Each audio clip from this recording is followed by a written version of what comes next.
Yon,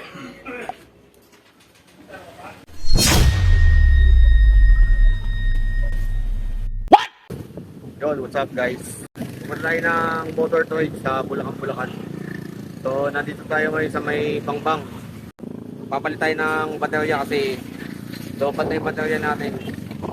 Nagamit natin siya ng 4 years. So, sulit na yun para sa akin. Madami natin palitin dito. Medyo matanda na kasi yung Honda Click na ginagamit natin. 2019 model siya. So, sa katagalan niya, ito pa lang naman yung issue na lumabas sa kanya, yung battery. Kaya, kita natin. Let's go. So yun guys, dito tayo sa motor trade. Bulacan, Bulacan.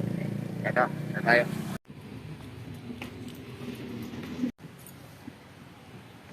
Bayadan ko na. Ay, ito.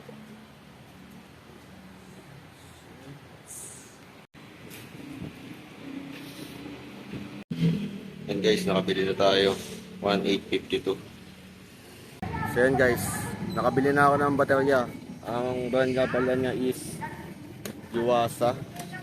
So, ito siya. Pitch siya for Honda Click. Tapos nabili ko lang siya ng 1,852. So, mababa siya compared dun sa ibang shop na ang presyo is 2,000 plus. Medyo mahal na.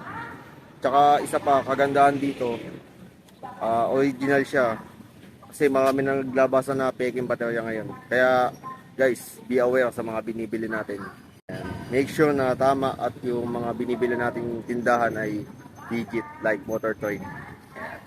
Totoo lang, magastos talaga ang pagmumotor.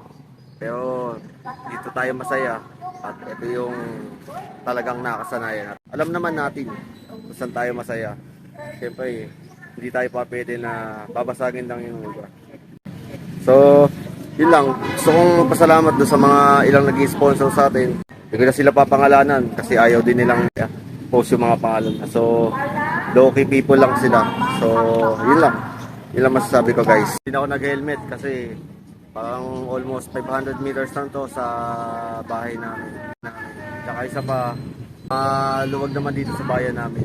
Pero hindi ko naman tinotolerate na porket maluwag is abusuhin natin. Pero syempre, kailangan magsuot pa din tayo ng helmet for your safety. Tapos, ano ba? Yun, palagi kayo mag-iingat guys sa pagmumotor nyo. Kailangan maging defensive rider tayo. At hindi pa pwedeng porket may umovertake na sa atin hahabulin natin. Yan. Be low-key minsan. At the same time, be humble. Yun lamang guys. Uwi na tayo. Kakabit natin to.